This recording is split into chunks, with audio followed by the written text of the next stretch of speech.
Et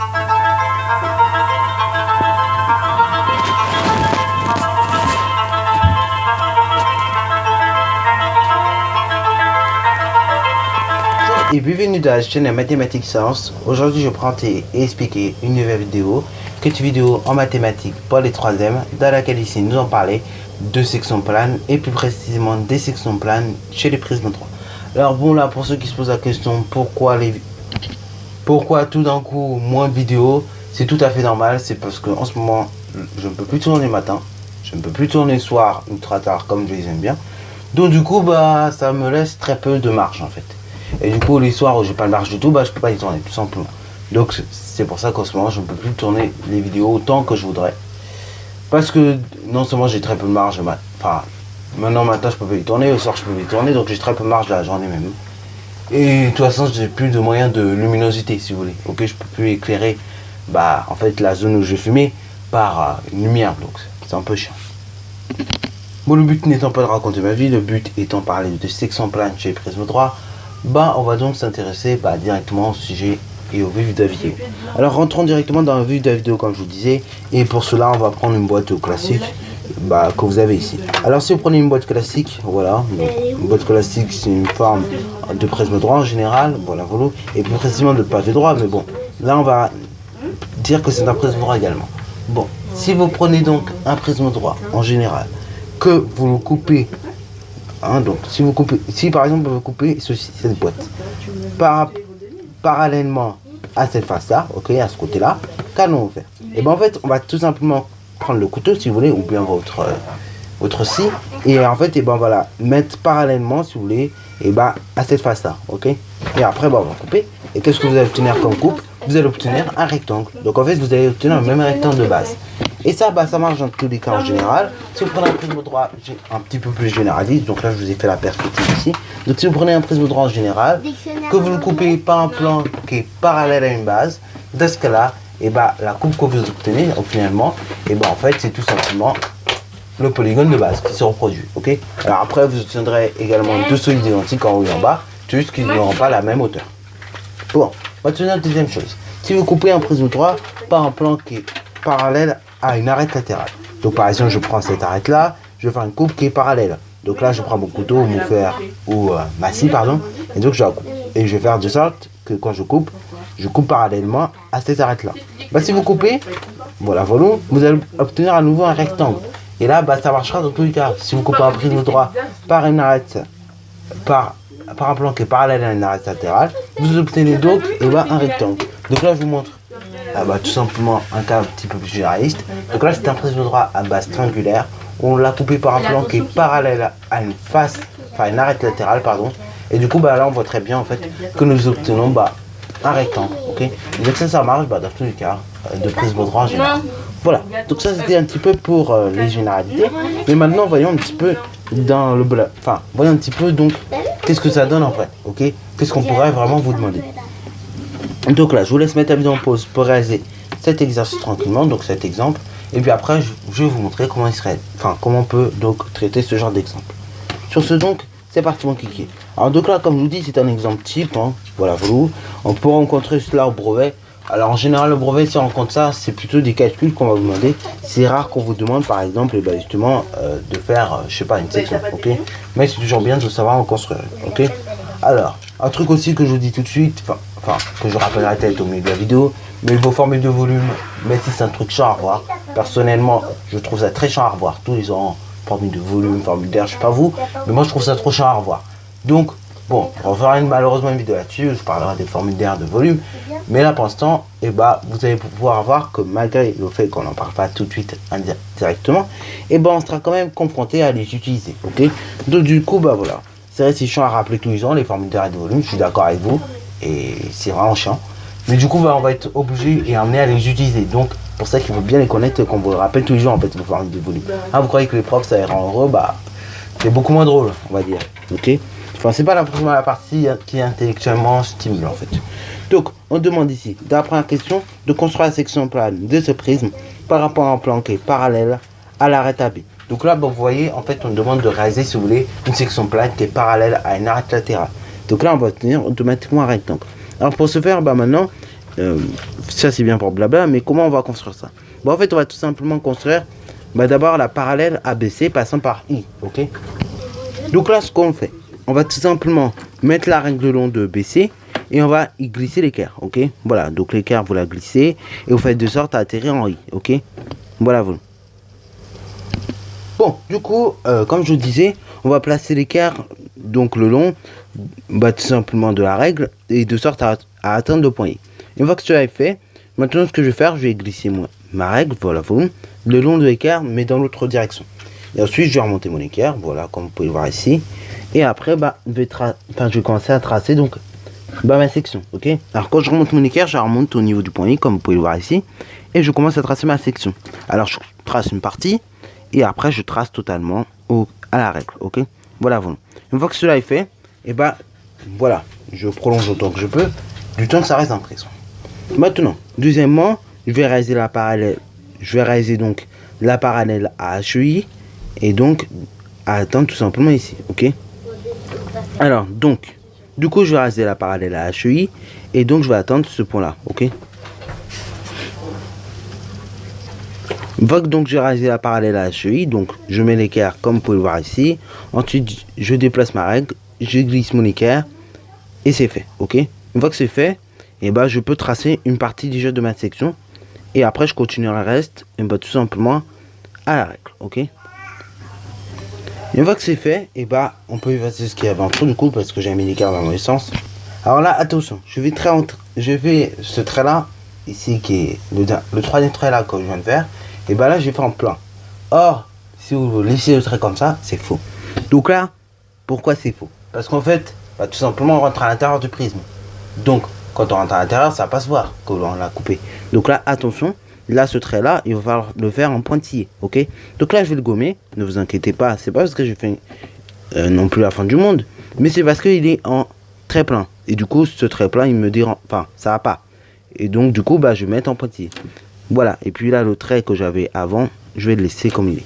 Voilà, ensuite, je relie ce point-là à celui-là, ok? Donc là, je relie ça en pointillé, attention, parce qu'on est complètement à l'intérieur du prisme. Mais là, si je relie ça en trait plein, ça va pas le faire, tu vois, délire. Donc voilà, je relis ça en pointillé. Ensuite, je vais nommer mes points. Donc HI, ici j'ai J et ici j'ai K. Voilà. Bon, une fois que c'est fait, on va calculer un volume. Alors, une fois que c'est fait, donc je vous mets quand même les points, comme ça vous voyez un peu le délire. Donc une fois que c'est fait, là, pareil, il va falloir qu'on calcule le volume de ABCD, HIJK, ok? Donc on va falloir calculer le volume de ce solide.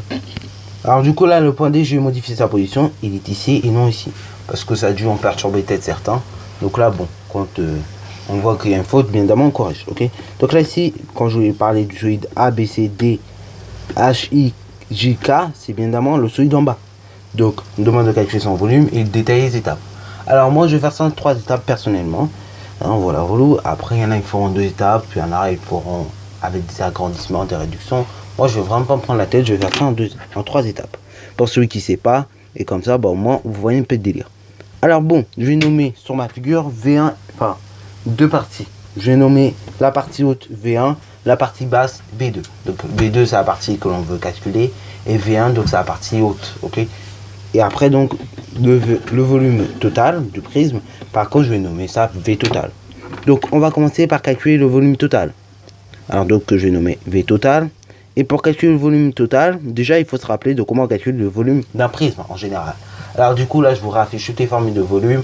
Comme je vous dis, on aura l'occasion d'en reparler à nouveau. Je ferai une vidéo spécialement pour ça, ou plusieurs, je ne sais pas encore comment je vais agencer le truc. Mais donc voilà, on aura le temps d'en reparler de ce genre de choses. Donc les volumes.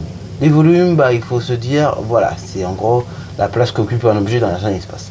Alors pourquoi je préfère donner cette définition? Les profs de maths vont donner peut-être une autre, enfin formulée autrement. Hein, mais moi je préfère donner cette définition comme ça parce que c'est plus physique si vous voulez et on voit mieux le truc, ok? Donc en volume, il faut s'imaginer, c'est une place que quelque chose va occuper dans un espace, ok? Donc voilà, après en mathématiques on va peut-être vous dire ça correspond à un volume de 1 cube de 1 mètre sur 1 mètre sur 1 mètre d'arête, ok? Alors cette définition elle est bien mathématique, mais je trouve que, je veux dire, ça n'a pas vraiment de sens si vous voulez, c'est pas assez physique. On arrive à avoir un cube de 1 mètre sur 1 mètre sur 1 mètre, hein, pas de problème. Mais je trouve que voilà, la définition que donne les profs de physique est peut-être adaptée dans leur matière, mais je trouve que même pour les maths, ça peut être intéressant de voir ça comme ça. En volume, il faut se dire c'est une place à la base. Ok. Et souvent dans la vie de toujours, et ben on va plutôt utiliser ce genre de définition. On va pas trop utiliser la définition mathématique qui correspond à un cube de 1 mètre sur 1 mètre sur 1 mètre. Ok. Voilà. Alors, volume d'un prisme. Comment ça se calcule? Ça se calcule en multipliant l'aire de la base fois la hauteur. Donc déjà, forcément, comme on va être amené à calculer l'aire d'une base, forcément il faut savoir donc calculer l'aire du polygone qu'on a à la base. Donc je vous donne les principales formules d'air que l'on vous enseigne donc normalement en troisième. À cela, dans une autre vidéo qui sera consacrée qu'aux airs, je vous parlerai de certaines figures qui ne sont pas affichées ici parce qu'elles sont plus au programme, mais donc je vous donnerai quand même quelques formules en plus parce que personnellement je trouve que c'est pas assez. Enfin, c'est toujours bien d'avoir un peu plus quand même. Donc voilà. Donc il faut savoir que oui, pour calculer le volume d'un prisme, il faut faire donc l'aire de la base fois la hauteur, ok. Et donc du coup on est amené à calculer des airs. Donc c'est bien d'avoir des petites formules d'air pas trop. Donc je vais dire que V total est égal à R de la base fois la hauteur. Ce qui veut dire donc c'est égal à l'aire du triangle rectangle en fait, qui est le triangle ABE. Et donc qui est égal à quoi? Alors là faut pas aller trop vite. L'aire d'un triangle rectangle c'est, si vous voulez, une longueur fois une largeur divisée par 2. Parce qu'en fait tout simplement un triangle rectangle c'est tout bêtement la moitié d'un rectangle. Donc niveau formule, pareil, on divisera en fait par 2, ok. Donc du coup, ce qui veut dire la longueur, on va dire que c'est 30. De 30 on va multiplier donc par la longueur AE. Donc AE on nous dit qu'il fait 10. Et après cela on va multiplier par la hauteur, donc 18.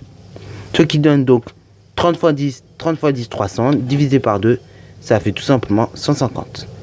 Après 150 je multiplie par 18. Et après, voyons qu'est-ce que ça me donne. Donc là, vous pouvez utiliser la calculatrice. Et donc ça vous donne 2700. Alors là, pareil, ceux qui veulent faire de tête, pas de problème. Au contraire, ça va beaucoup plus vite quand vous faites de tête. Mais voilà. Hein, ceux qui n'ont pas forcément envie de faire de tête peuvent le faire à la calculatrice aussi. Alors là, bien d'abord, c'est 2700 quoi? Centimètres cubes. Alors ceci, 2700 cm3, on peut très bien aussi le convertir dans une unité plus adaptée. Ok. On peut convertir ça dans une unité qui est avant, donc le décimètre cube. De ce cas-là, ça correspondra à 2,7 pardon, puisque là c'était 2700, donc 2,7 décimètres cubes. Ok.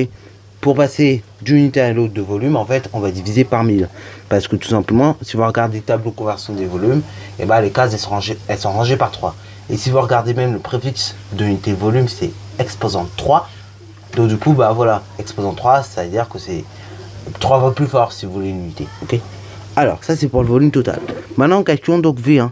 Donc, pourquoi je calcule V1 et pas V2? Parce que c'est à partir de V1 qu'on pourra en déduire V2. Hein, puisque le volume total c'est égal, si vous voulez, à V1 plus V2. Et déterminer V2 comme ça, c'est compliqué si on ne sait pas calculer l'aire d'un trapèze. Ok. Et si sur le trapèze même, on n'a pas certaines dimensions. Donc je vous propose qu'ici, on détermine la partie haute, donc V1. Alors celui qui sait déterminer l'aire d'un trapèze, il me dira, mais là c'est trop de charabia, on peut directement calculer le volume V2. Je suis d'accord totalement avec lui. Mais bon, là bien évidemment, il faut aller à l'essentiel. Ok. Là je vais faire comme si je connaissais pas l'aire du trapèze. Et donc du coup, je vais calculer d'abord V1 et ensuite V2. Hein. Comme ça au moins, vous avez moins de chances de vous tromper. Donc ce qui fait que V1. Donc là, V1, c'est la même formule, hein. Vu qu'on a toujours affaire au même solide, donc qui est un prisme droit. Donc du coup, V1, c'est égal à l'aire de la base fois la hauteur. Ce qui veut dire donc, faut calculer l'aire de la base. Alors l'aire de la base, là pareil, c'est comme tout à l'heure. Hein. Faudra prendre une longueur et une largeur. Donc la longueur, on a HEI. Donc HEI 15. 15 multiplié par la hauteur. Donc du coup, la hauteur, non, pas la hauteur ici. Ici, donc, il faudra multiplier par la largeur, ok? Puisque c'est l'aire de la base d'abord qu'on calcule. Donc là, vous avez la longueur, on l'a dit, ça fait 15. Et la largeur, ça fait 10. Ça fait plus 10, ça fait 5. Ensuite, vous divisez par 2 tout ça, puisque c'est l'aire d'un triangle rectangle. Et vous multipliez par la hauteur. La hauteur n'a pas changé, c'est 18. Ce qui fait 15 fois 5. 15 fois 5, ça fait donc 75. Divisé par 2, ça fait 37,5. 37,5, vous multipliez par 18. Et donc, voyez qu'est-ce que ça a donné. Donc là, on l'effectue à la calculatrice, on a besoin. Et donc, ceci, ça donne 675. Alors là, 675 quoi? Centimètres cubes, ok? Alors là, troisièmement, on peut déterminer donc le volume B2, ok? Donc là, bah, pour déterminer le volume V2, je vais tout simplement partir d'un truc de bas, enfin d'un truc simple. Je vais dire que volume total, c'est égal à V1 plus V2. Ce qui veut dire, donc, volume total, on a trouvé que ça faisait 2700.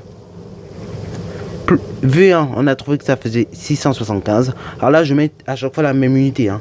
Alors là, on avait des centimètres cubes. Là, je mets des centimètres cubes également. J'aurais pu mettre 2,7.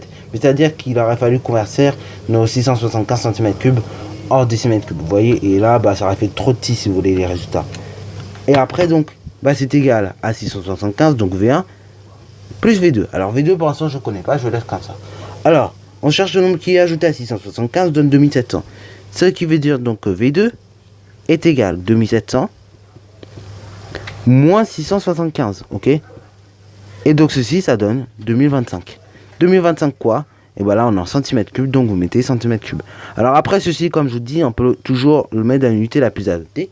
Donc si vous convertissez, ça donnera tout simplement 2,025 quoi?